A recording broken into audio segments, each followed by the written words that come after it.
So let's continue the discussion on the pending two more standards, that is SA 610 and 620.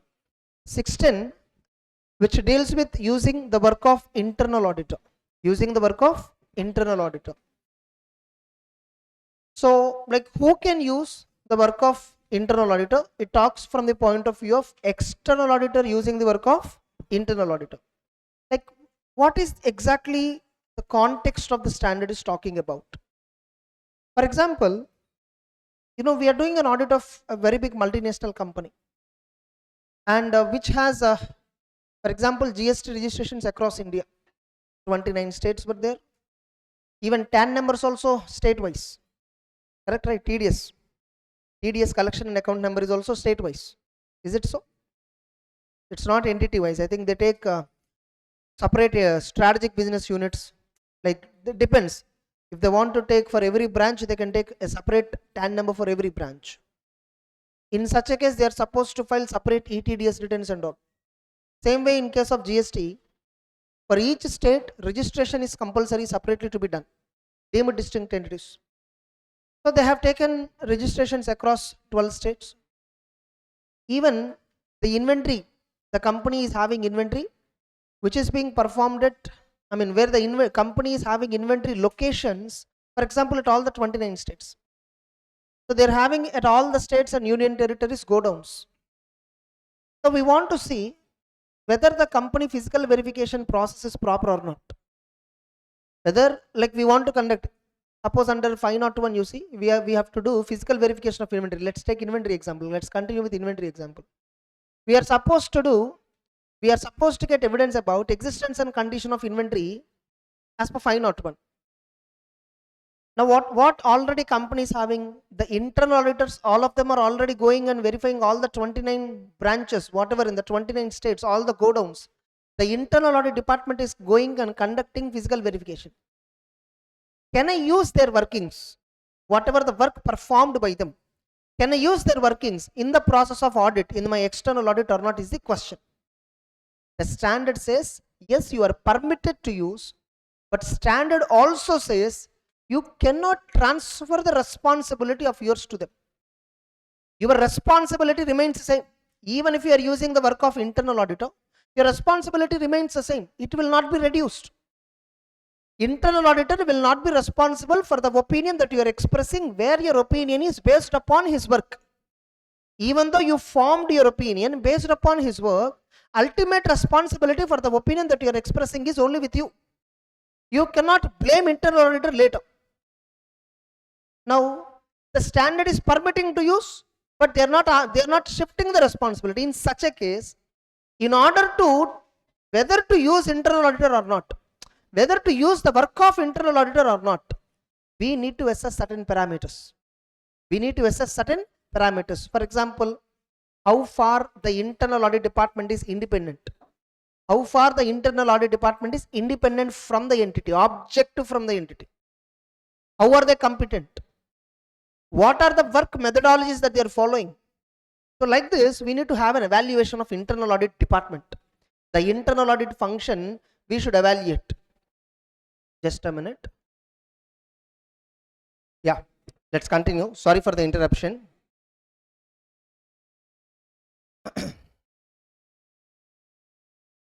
So the external auditor has to use, the external auditor decided to use the work of internal audit function.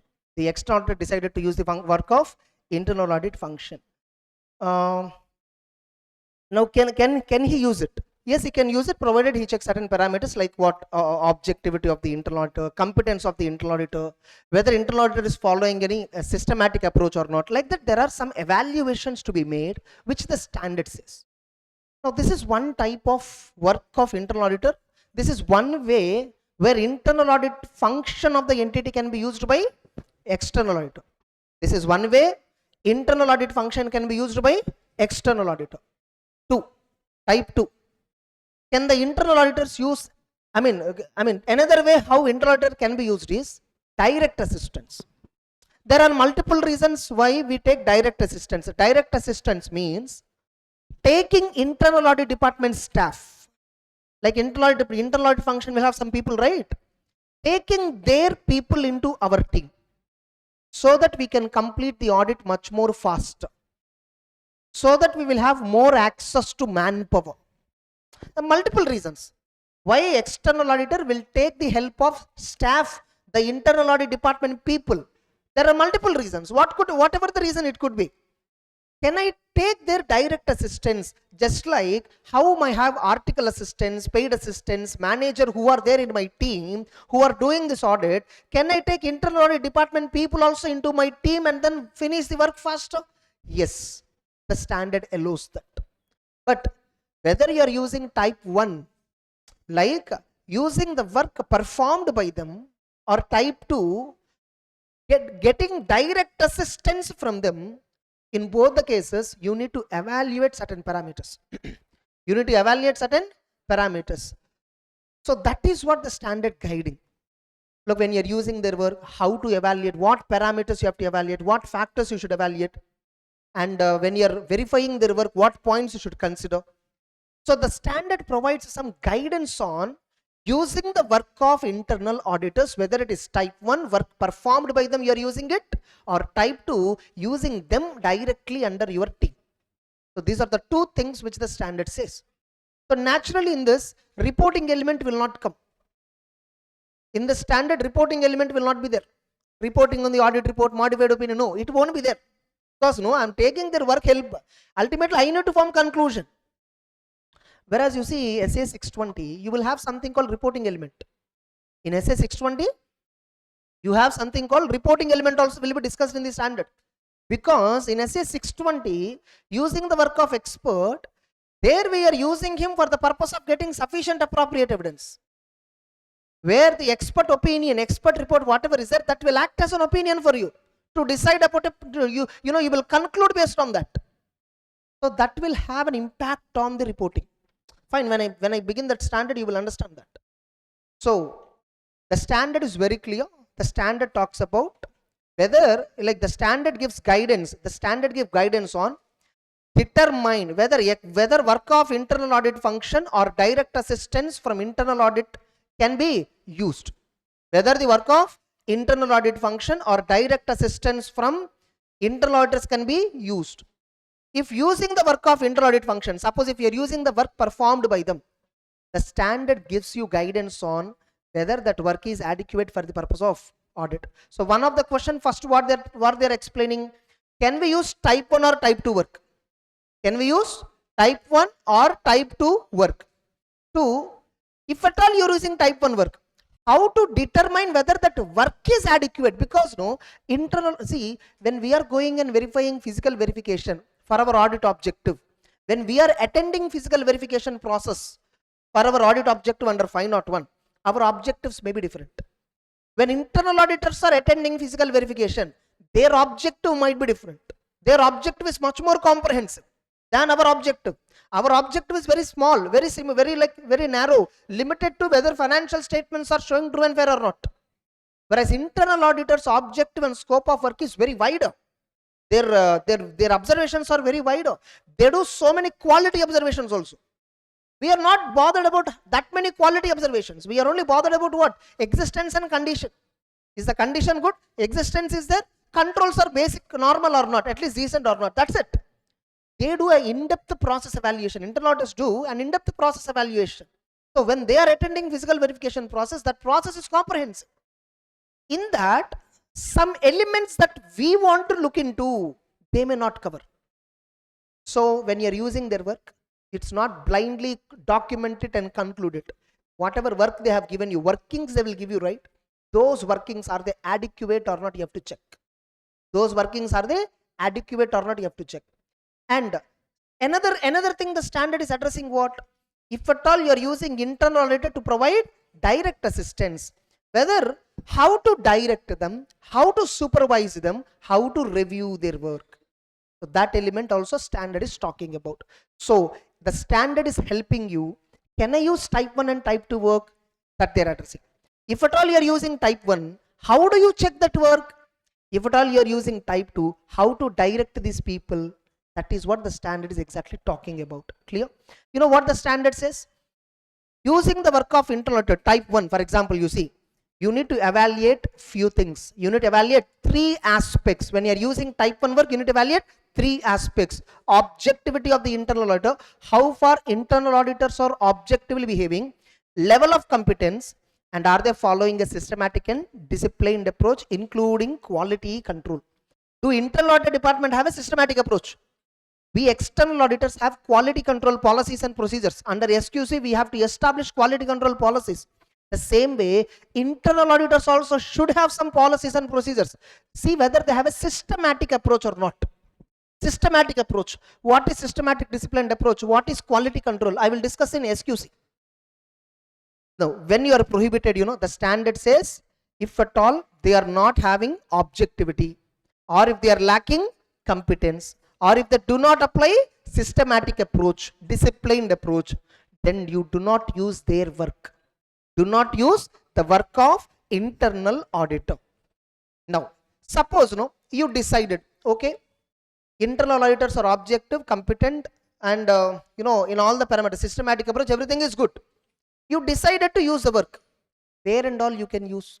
Examples of areas. What are the examples of areas where internal auditors workings can be taken by us? Where and all, in what areas? For example, you can take their help in testing of internal controls. You can take their help in testing, performing substantive involving limited judgments. Suppose if the judgments are high, where high estimation uncertainty is there do not take the help of internal auditor. Observing inventory counts, these are all using clerical tasks. Yes or no? Compliance with regulatory requirement, whether law and regulation is complied or not, for that purpose you can take their help, not an issue. When I am discussing 250 standard, I will tell you what do you mean by compliance with law and regulation. Then for review of components to the group, and when we are verifying, suppose we are doing audit of consolidated also, in that group, so many components are included, right? Immaterial components will be there, right? Non-significant components will be there, right? Subsidiaries, associates, all that. To verify the financial information of them, you can take the help of internal auditor. Indirectly, where and all you should not take internal auditor's help, where substantive process involving higher judgments, or material subsidiaries related one. In all these cases, you should directly verify. Your team only should directly verify that. Don't take their workings. Same way, the external auditor shall make all significant judgments in the audit. In the audit, where and all significant judgments, significant assumptions, significant estimates that you have to verify, the external auditor only shall take up that. And he shall plan to use less of the work and perform more of the work directly. The functions work depend on that very less. You perform directly the more. I know internal auditors have performed all the areas of audit. Technically speaking, purchases, sales, expenses, incomes, assets and liabilities, every aspect of the financial statements they addressed. They have workings for that. Does it mean you can take all their workings and sit idle and give audit report? No. The standard says use their work as limited as possible. You perform most of the work. Just because standard allows you, don't depend too much on them, because ultimately it is risky only for you. Remember, at the end of that, they are internal auditors. They are internal to the company. So whatever their workings, everything will be favoring to the company only, if at all they want to do frauds. Next. So the external auditor shall continuously evaluate whether he is sufficiently involved in the audit. It should not appear to the management and those charged with the governance that what external auditor is doing every time is only depending on internal auditor. Then why are we paying fees to him? It should not appear like that. Getting it? And the external auditor, where he should communicate. Once all these elements you considered, where and all you want to use internal auditor's work, because you study the entire function, their scope, their objective, areas which they covered, where and all you can use their work, where and all you cannot use their work, you will get an idea. Once you got this idea, you communicate with top management. You communicate with top management how external auditor has planned to use the work of internal audit function. Why you have to communicate the planned use of internal auditor work to the top management is one of the reason is, if you communicate them, these are the areas I'm going to use on so and so timelines, they will complete those works and get back. Otherwise, if they do separately their work and I do separately my work, at the right time when I want to check the data, it may not be available.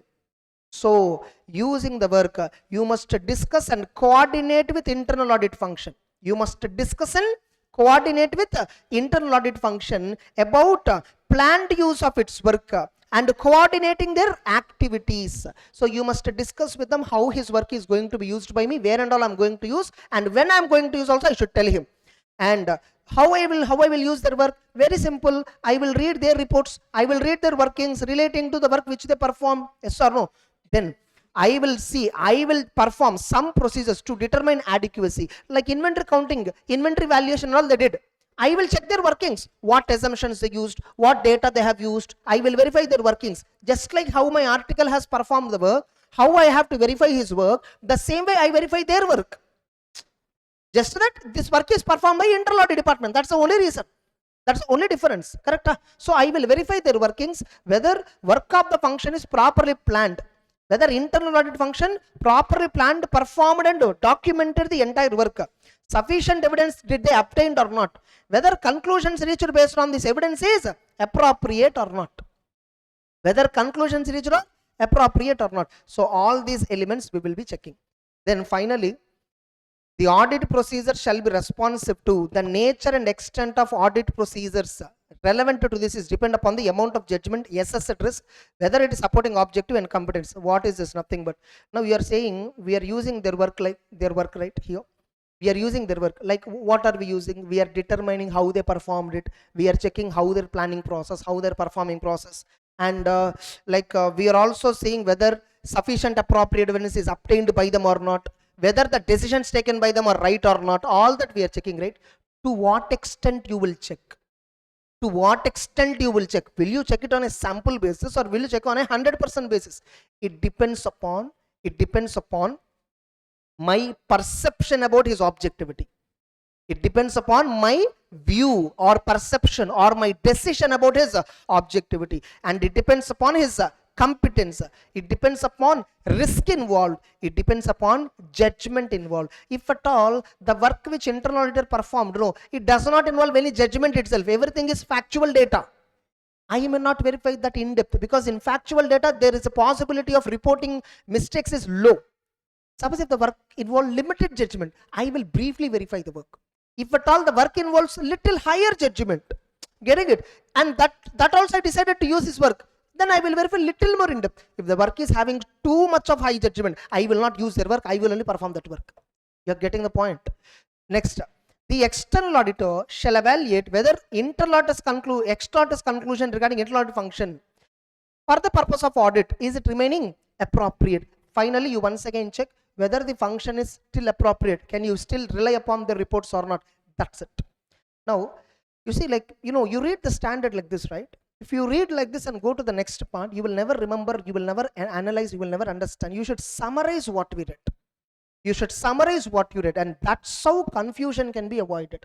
Like some are asking this question, for which question what answer to write? We are unable to understand. For example, in exam they may ask you, write about nature and extent of work of the internal audit function that can be used. There is a high possibility that students will raise this answer. Getting it? Because then they never differentiated between this and that. Like suppose in exam they may ask you, write about evaluation. What are the points external auditor has to evaluate? Suppose this itself can be asked as a 4 marks question.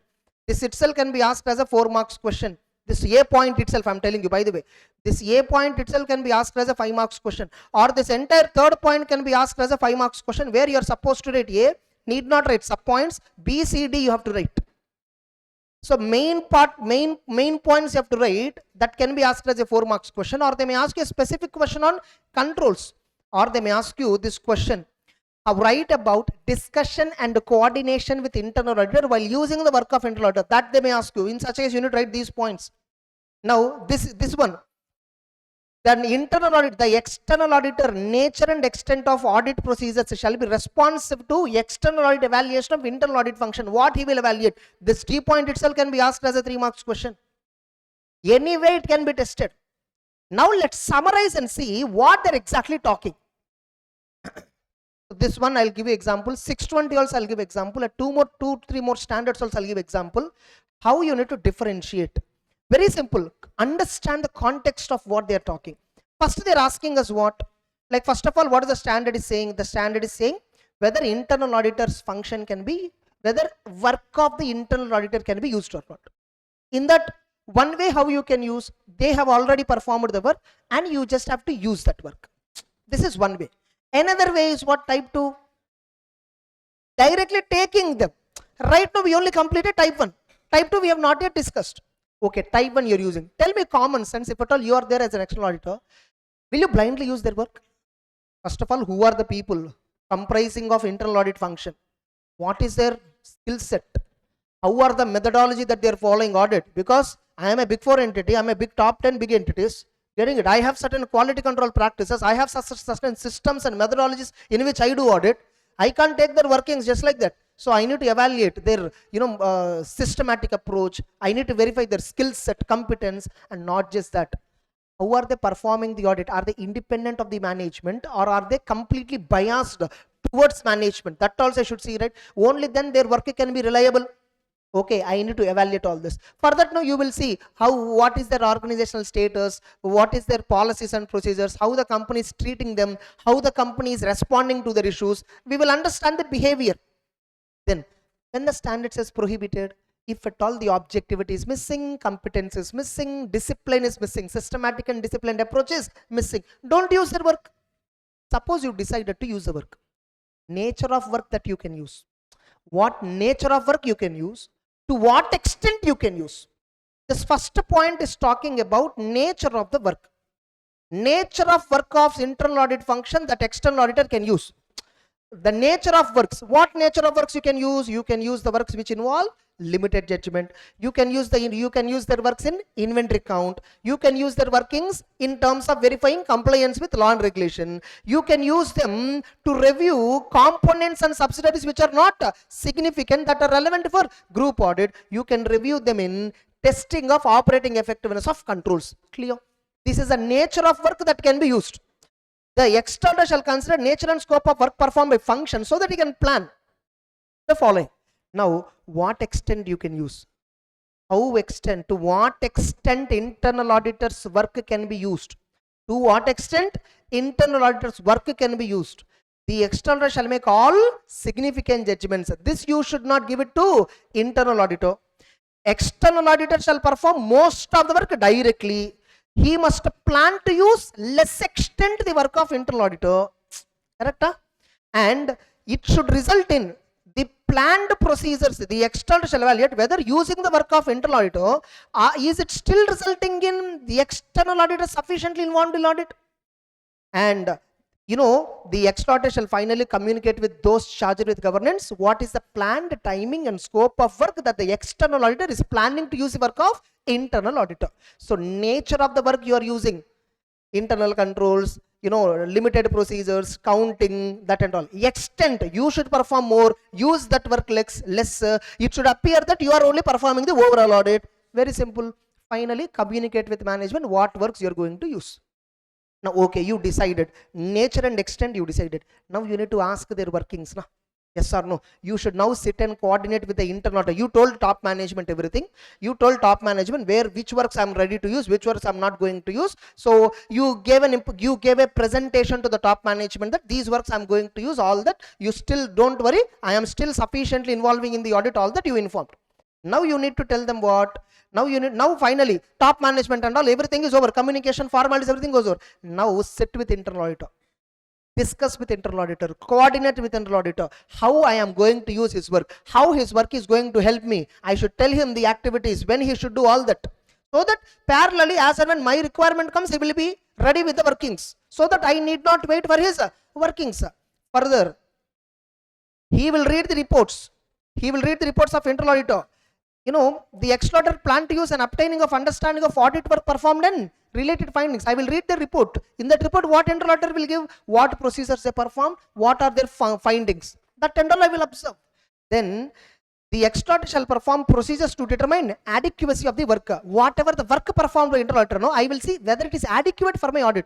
What I will see whether it is adequate for me, simply what evidences they have obtained, is it sufficient for my purpose of audit, what conclusions they reached, is it proper from my audit point of view, what work exactly they planned, performed, supervised, and decisions taken, all that I will check. Typically our engagement team also will do the same, right? We plan the work, we plan and perform, supervise and review the work and document the work, right? That is what we also do, right? We obtain sufficient appropriate evidence, right? We take decisions based on that, right? Now this activity is performed by internal auditors, that alone you verify, simple logic. Now, to what extent you review their works, to what extent you monitor that, to what extent you in-depth checking will be done, that and all dependent upon how much judgment involved, how much risk involved, how far he is independent, how far he is competent. Once you decided that the work is adequate, everything is fine, once again, as a whole, based on your understanding, still once again just check. Do you still think internal audit function is relevant for your audit? The whatever work you're taking, right? Is it relevant for your audit? Have you understood? All of you. That's how you should summarize. Getting it? Now once you summarize like this, then go to the other part of the standard. Once you read the other part of the standard also, then do an overall summary like this again. That is how you will avoid confusion. You will have a concrete clarity on every topic. Okay. Now, using the internal audit function to provide direct assistance. Okay, direct assistance I want to use. What I will say directly, only two elements. Objectivity and competence. Only two elements I will see. Objectivity and competence. Whether they follow systematic approach is irrelevant to me. Why? I am not using their work. I am using directly as part of my team. I will tell them how to do the work. Here I am just taking manpower help. I am not taking their works. If at all I am using their workings, their working notes and all, then I will see on what methods they followed in the working, what systems they applied, all that. Correct? So, prohibition. When it is prohibited? When there is a threat to objectivity, when they are lacking skills. You know, like this itself can be asked as a 3 marks question. Like internal auditors know, while using direct assistance, you need to check whether they are possessing objectivity or not. What points you will check for checking objectivity? This answer you have to write. What relationships they have, what associations they have, all that. Then, you know, suppose, you know, when you cannot use direct assistance, when you can use direct assistance, we understood now. Now, you know, you decided direct assistance, right? Some areas you cannot give them. Like in type 1 also, some areas we cannot take their workings. What are the areas? Areas of higher risk, areas of significant judgment. Same points will be there. Areas of significant judgments, areas of higher risk.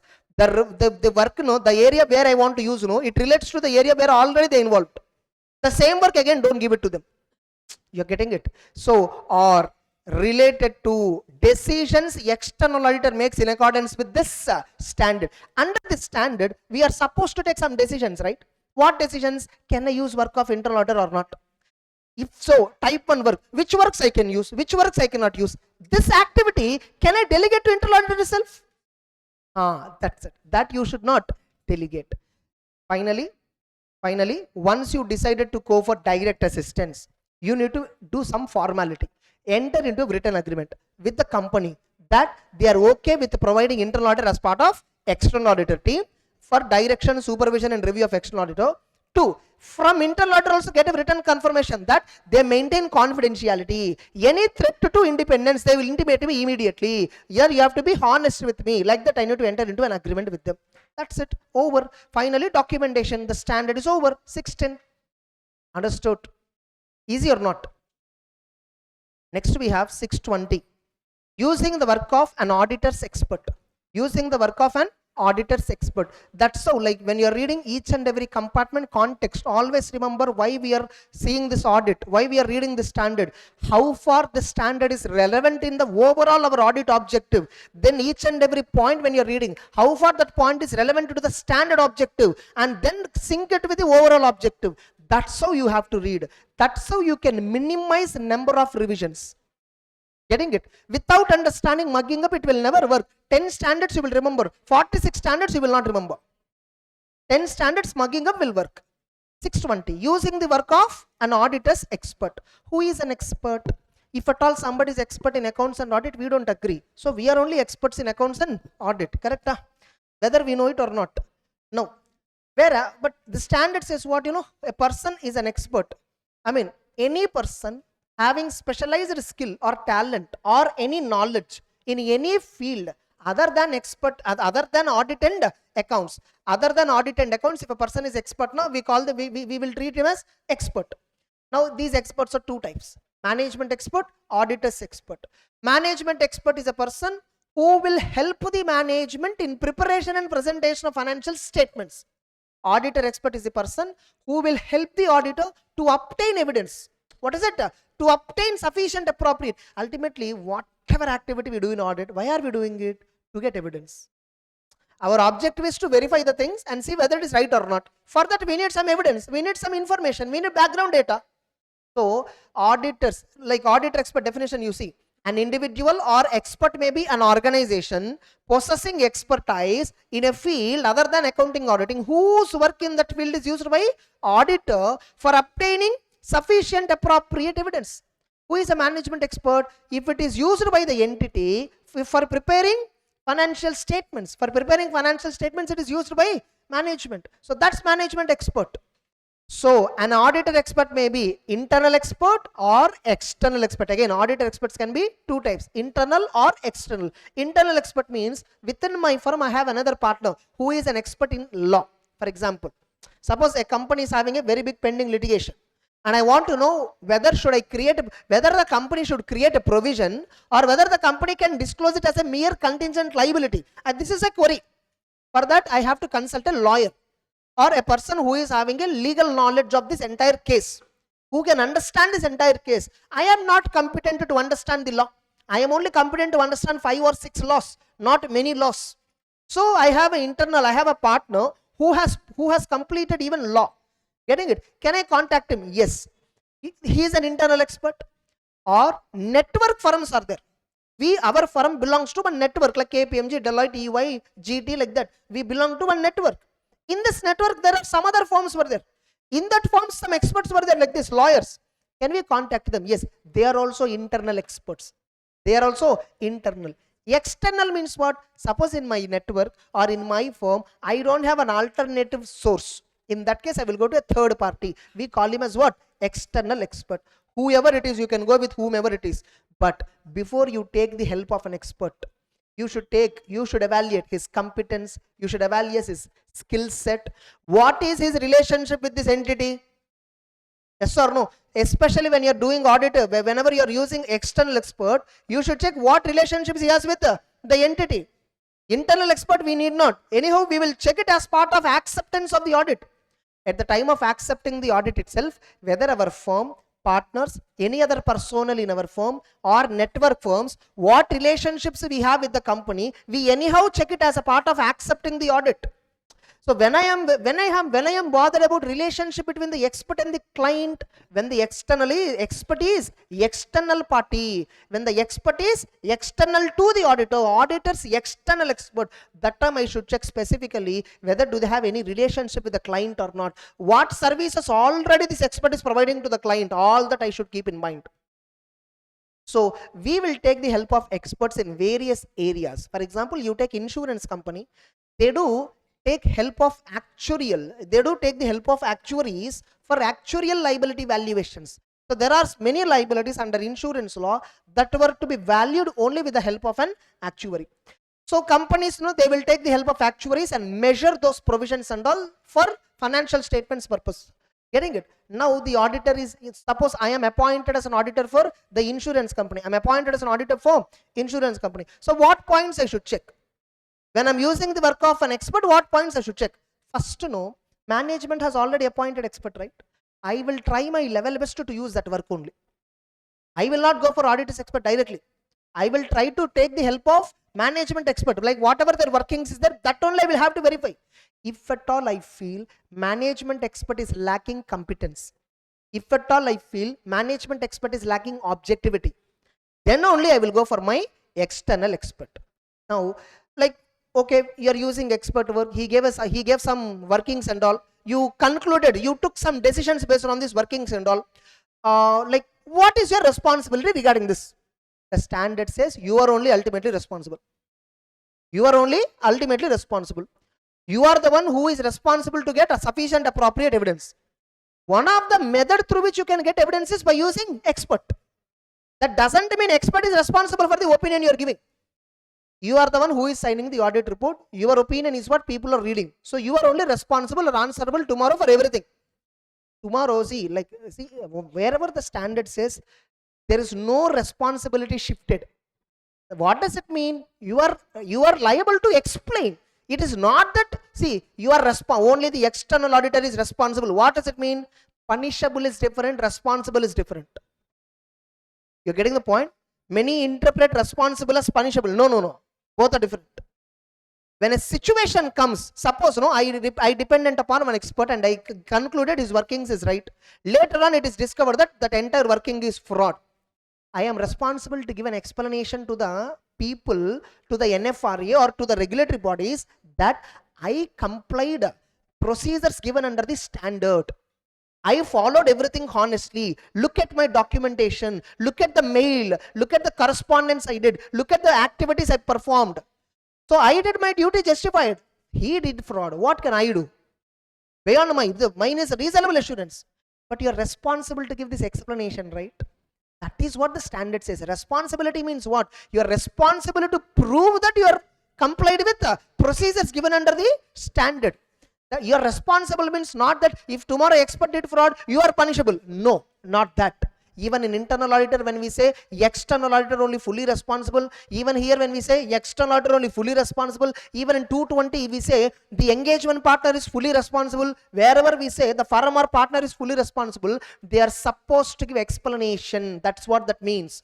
If at all you are unable to give proper explanation, if at all you are unable to prove that you complied with the standards on auditing, whatever standard it might be, then only you are punishable. Are you getting the point? So, the standard says the external auditor has sole responsibility even though the external auditor using the work of an expert. What do you mean by responsibility? Just now I told.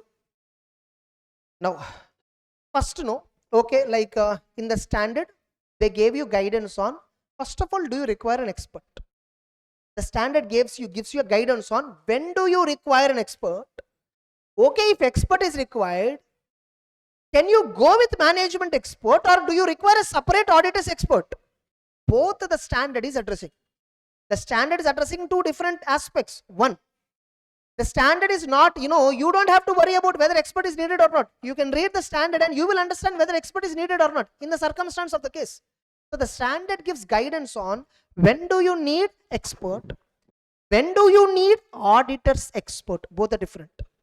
The standard gives guidance on one, when do you need an expert, when do you need an auditor's expert. When will I need an expert? An auditor's expert may be needed in the following areas. An auditor's expert may be needed in following areas. First of all, in which areas auditor can use? Tell me entire audit process. First, what we do, we understand the entity and its environment. We test internal controls. We perform substantive procedures. Yes or no? We do reach conclusions. Broadly, I can say like this. They are only listed here. They are only listed here for obtaining understanding of the entity, for identifying and assessing risk of MMS, for designing further audit procedures. Overall response means what? Further audit procedure, which may be compliance procedure or substantive procedure. I mean, that is what? Determining and implementing overall response. Determining and implementing overall response means planning. And designing and performing further audit procedure comprising test of controls and substantive. Now, by performing this, what you will get? Evidences you will get. Whether the evidence is sufficient or not also, you may need expert help. Because you don't know whether this evidence is sufficient or not. An insurance company creating provision for some, calamity related purpose. Some calamity happened, for that they are creating some provision. For that they have given certain workings. The company gave certain workings. Is this workings adequate? Correct?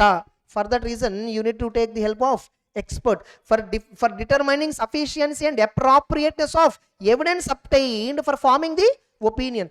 Indirectly, the standard is saying in any phase of an audit, you may take the help of an expert. You may be taking help of an expert in understanding phase. You may take the help of an expert in risk assessment phase. You may be taking the help of an expert in designing and implementing response to the assessed risk. You may take the help of an expert in performing further audit procedure. You may take expert help in sufficiency and appropriateness of audit evidence evaluation. Easy? Further, like you see, factors for determining need of an expert. What factors? First of all, that they are answering where you will require generally an expert. Where you will require throughout any phase of an audit, you may require. Second, what are they saying? Auditor may obtain understanding of other field. How far auditor has knowledge of that field? Suppose I am doing for the first time insurance company audit, everything appears new to me. I don't have any friend, any partner or any senior who nobody is there to explain me who has experience with this. So in that case, I may need an expert, right, for sure. What if like suppose, can I get an understanding of that field generally? Like, is it possible for us to get an understanding? Yes, it is possible by auditing those entities, yes or no, or through some formal courses, discussion with people who have expertise, discussion with other auditors who performed similar engagements. Generally, auditor is not an expert in a field other than accounting and auditing. However, regarding other fields, auditor can get expertise by what? By doing auditing those entities, or by doing a formal courses, like by development, professional development, education and development, or discussion with individuals who have that knowledge, discussing with other auditors who perform the similar engagements. If in all these cases I don't have any option, in that case what I will do? I will directly go for expert. In that case, I will do consider auditor's expert. In that case, I will do consider auditor. So how are they answering?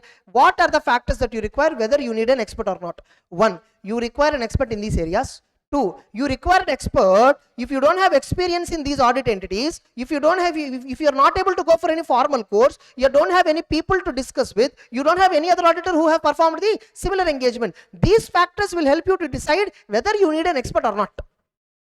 Correct? When do you need an auditor's expert? When I will need an auditor's expert. Expert is required, understood. Already management used management expert. You require expert, right? Management said, sir, that's what, sir, we also did expert only. We didn't take decision on our own. We took this with this fellow decision. He is a member of so and so body. He is liable for so and so, all that. You can take the, we relied upon him. So these are the workings. You please take this. Why unnecessarily again taking another auditor, another expert, again paying him the fee? We have to bear, client has to bear ultimately. Correct? So the company said, in that case, what auditor will evaluate? When management used a management expert, the auditor will evaluate what is the nature of the work he performed, what is the objectives of the work, whether he is employed by the entity or is it a third party of the entity, and whether management is influencing him, whether what are his competence and capabilities, whether the expert is liable for technical performance standard. I see my work people are believing because I am liable for standards and auditing. Same way, other guy is also some expert, right? When I can believe his work, if at all he is governed by some standards like how I govern, how I was governed, yes or no, I will evaluate management experts' objectivity, competence and ethics, independence. Then what is the significance of the matter and complexity involved? What is the risk involved? What expected procedures that are required? What about alternative sources of evidences? By checking all this, I will decide whether should I go for an auditor's expert or can I settle with management expert workings. You're getting it? If at all alternative sources of evidences are available, why to go for expert? Take alternative evidences. So these are all factors I will evaluate to determine whether auditor's expertise is required or not. Understood? In exam they may ask you, what are the factors an external auditor shall determine for need of an expert? You should write these 2 points only as an answer. What are the considerations when deciding to use an auditor's expert? Only these points you should write. Sometimes I'll ask you only this point. The auditor want to consider whether to use an auditor's expert or not. In the process of this consideration, he identified that management has used an expert for preparing the financial statements. What points the external auditor shall evaluate with respect to management expert? That itself can be asked. This first point itself can be asked as a 3 marks or 4 marks question. You are getting it? Then, suppose you decided to use the work of an auditor's expert. You decided to use the work of an auditor's expert. After evaluating all this, you decided, okay, no, I don't want to risk all that. I want to go for my own expert. Now remember, the moment you decided that you want to use your expert, your nature, timing, extent of procedures will be affected, right? Because you are using expert, sometimes your works will be in such a way that only if expert report comes, your work can be proceeded further. Sometimes the external auditor's nature, timing, extent of audit procedures are influenced by use of auditor's expert. How it is influencing, how it is influenced, in some cases, more extensive procedures is required. In some cases, more extensive procedure is required. When the work of expert is related to significant matter, or when the auditor has not previously worked with this expert, first time I am working with him, or when the expert is performing procedures that are integral to audit, only when he completes that one I can go further. Only if at all he give me confirmation about opening balances, I can go further. Opening balances involve so many items which are judgmental. I am unable to verify. Expert is an auditor external expert and not subject to firm's quality control policies. Means the expert is outside. He don't know exactly what is my requirement. He is not subject to my firm quality control policies. My policies and procedures are documentation, work methodologies, everything is different. His methodologies and all is different. Are you getting it? Now, so indirectly, these are the points, right? In these points, we generally have to perform more extensive procedures. Which means what factors we are checking here? We are checking nature of the matter, risk involved, significance of the expert's work, my knowledge and experience with the work of that expert. What factors I am checking in see, definitely nature, timing, extent of my audit procedures are influenced by auditor's expert. No doubt. How far they get influenced? It depends upon the nature of matter, significance of the matter, risk involved, and knowledge and experience this auditor has with that expert. In some cases, the nature, timing, extent of my audit procedures extensively be affected because of the expert work. When the matter is related to a significant matter, when auditor has not previously worked with him, and auditor has no knowledge about his competence, and expert is performing procedures that are integral to audit, and external auditor is an expert, the expert is an external guy and not subject to firm quality control policies. They'll give you this only question. They will give you a question like this. The nature, timing, extent of audit procedures influenced by auditor's expert. There are some circumstances where external auditor has carried out extensive audit procedures in a scenario where he is using the work of auditor's expert. Give few examples. What will you write? This answer you have to write. 4 marks question they'll give you. Understood? Now, okay, you understood how expert work is influencing your audit. First we understood, do I need an expert? Then we understood, do I need an auditor expert? Then I understood how my audit procedures, timing, everything will affect because of him. Now, after deciding all this, now you decided to use his work. He worked also. He completed the work also. He gave you the report, workings, all that. Should you verify the documentation, everything? Yes or no? Before that, no, that is actually using the work, evaluating the adequacy of the work. That is what? Evaluating the work of the expert. Once the expert is completed the work, that I will evaluate. Now suppose, you decided. Suppose right now we decided, okay, my audit plus everything will affect, I understand. Now you need to recruit an expert, right? Now when you are recruiting, what you are liable to verify, you need to verify whether an expert is competent. Do they have, are they having capabilities? And are they objective? Objective means what? Is this expert has any relationship with this company? That also I should check. Getting it? Suppose like external expert objectivity, this itself can be asked as a 5 marks question.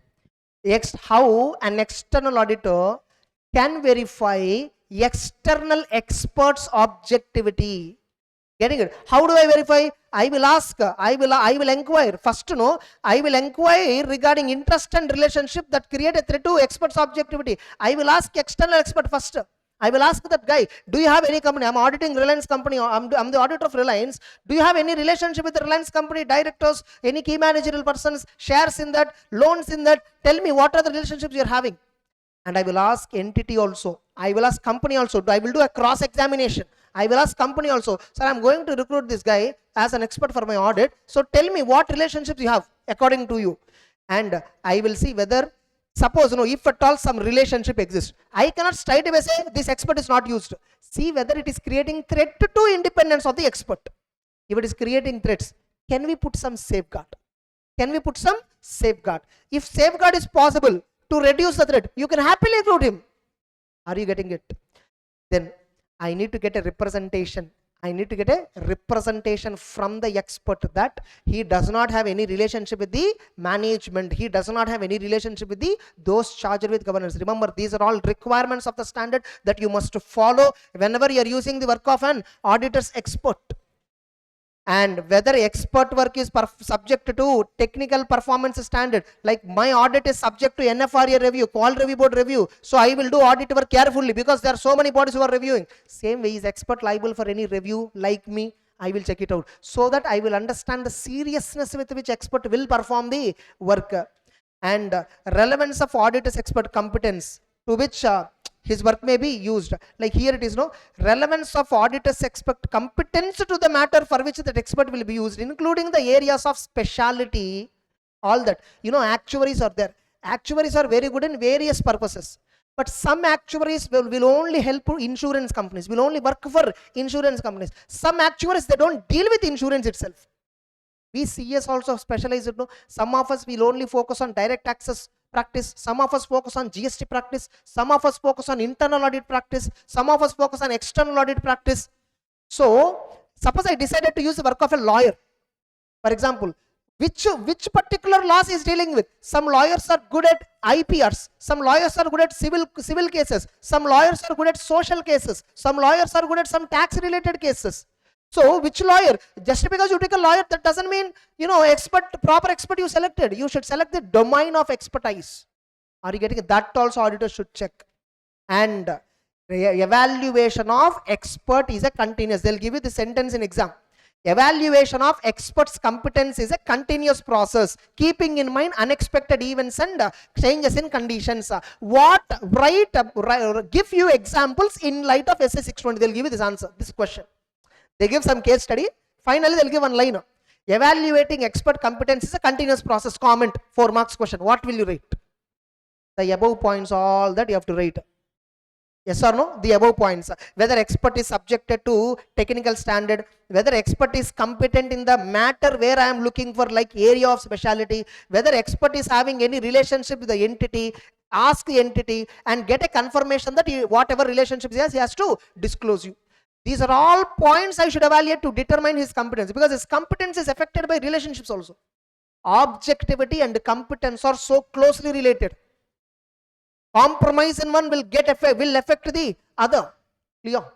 If the expert is not competent, he will generally be not objective. Because if at all he is not competent, he will have a high threat of replacement. Therefore, he will always try to convince people. You're getting it? Next. Once you decided, okay, I will go with expert. Like you see how cleverly the standard is drafted. Do I need an expert? Do I need an auditor's expert? How far your audit procedures are affected by using the work of, like standard is giving you everywhere hint. Go to expert only when it is required really. So look at whether you need an expert. See whether you need an auditor expert. Look at how it is impacting your audit procedures. Getting it? And evaluate. What is this? Evaluate his competence, capability, all that, and independence, objectivity. And finally, don't directly start working. Enter into agreement, formality. Yes or no? Enter into an agreement. Design, like, you know, both of you discuss and design scope and objective. What are your responsibilities, auditor? What are expert responsibilities? Who should compensate him the remuneration? How much? Everything you should decide, right? So, nature and scope of objectives of the expert, roles and responsibilities of auditor and expert, timing of the communication and form of report the expert has to give. And you should tell him confidentiality has to be observed. You should tell the expert that confidentiality has to be observed. Finally, recruitment process of expert is over. We recruited. Now, management is giving him the data. He worked on it and he gave the output. Now, what you need to check here? Blindly will you take it? The expert said, sir, that is materially misstated. Will you blindly take it and directly give a modified opinion on the company? No. You should check adequacy of the work performed, what methods he followed, what assumptions he followed, whether he followed any standards and all. Do I check all this or not? So, inquire the expert, review his working papers, observe the expert, how he is performing, confirm with the third parties if at all required. Whatever he said, no, don't believe. Confirm once with third party also. Does it appear reasonable or not? Reperform the calculations. Discuss with another expert if the matter is so significant. Discuss with the management. If expert works involve significant assumptions, auditor must check reasonableness of those assumptions and what data he is using. Expert is using what data, what is relevance, how the data, is the data completed, is the data accurate. Here we are evaluating work of the expert. Here we are evaluating what? Work of the expert. Suppose if the work of the expert is not adequate, after verifying his workings, no, you somewhere felt, no, I'm not getting convinced, I'm not convinced, you're not getting convinced. What you will do? You will ask him to do more work. You will also ask management, please provide complete proper data. We are not getting proper conclusion. Agree with the expert nature of further work to be performed. Correct? Further work. Discuss with him and tell him, perform further work. If possible, you also perform further audit procedures. If at all, you can resolve it. A work of expert may not exactly be directly useful. You may have to definitely work on it something else additionally. You're clear. Suppose if at all ultimately you are not able to get evidence through the expert, you understood that there is a limitation on the scope of the expert. The evidence that expert is getting, no information is getting from the management, there is a limitation you felt. You give modified opinion because there is a limitation on the scope of information. There is a limitation on the evidence. Therefore, even the expert decided to work extra, it will not result into a proper, adequate for the purpose of audit. Now, when you are so you modify the opinion. Now, finally, should I refer about expert name in my audit report is the question. Suppose you use it as expert, you use the expert, auditor's expert work, all that. Based on this, you concluded the financial statements are true and fair. Like the element for which I asked him, valuation of inventory is what we asked him. He valued inventory, I saw his workings, everything was fantastic, everything was proper. Whatever company did, expert report also says more or less 5% same. Getting it? I felt on that aspect, unmodified opinion can be given. How I concluded? Based on my audit procedures, based on experts audit procedures. I concluded based on these two. Now I decided unmodified. When you are giving unmodified, should I refer about expert in the audit report? Why to refer and confuse people? You got the evidence and document it. Are you getting it? Suppose you decided to give modified opinion. Suppose expert report gives us complete different figure than management calculation, and when I further evaluated, expert's work is what proper. And I told management, please modify the financials. Management said, we will not modify. Our report is only correct. Your expert is only wrong. There is a conflict between auditor and the management. Our firm quality control policy says you go with expert opinion only. Getting it? In such a case, I conclude the management that item assertion as materially misstated. Then I have to give a modified opinion, right? Previously we discussed in a basis for qualified opinion or basis for adverse opinion, I should clearly tell them the reason why I am modifying. Here I am modifying because valuation is correct. Why? How can you say valuation is correct? We have taken so and so expert help who is liable for so and so standards well known in the market. This fellow gave a report like this. Now here, why am I referring his name? So that people will understand better why I am giving exactly modified opinion. Now tell me, just because you are referring his name, the responsibility under this standard, will it go to him? No, that's it. Over. The standard is over. Easy or not? Entire standard. So what are the elements that are there in the standard? Do I need an expert? Do I need an auditor's expert? How this will affect the nature, timing, and extent of procedure? Evaluate the competence. Enter into agreement. See the work is adequate or not. If the work is not adequate, what to do? Finally reporting. Over. Correct? Huh? So, see, having a chart book where this entire points is given, reading from that will not give you understanding. You see, I am using without a chart, I'm giving you over bird's eye view. That only comes by mind summarization. Just because chart book is there, you will not get summary. Summary book doesn't mean you are summarizing it. Your mind should summarize the data, not the summary book. Book can never give you the explanation. You should decide that. Understood the standard, everyone? Now will you confuse on this standard? Any question asked? The standard we discussed 2.5 hours in class.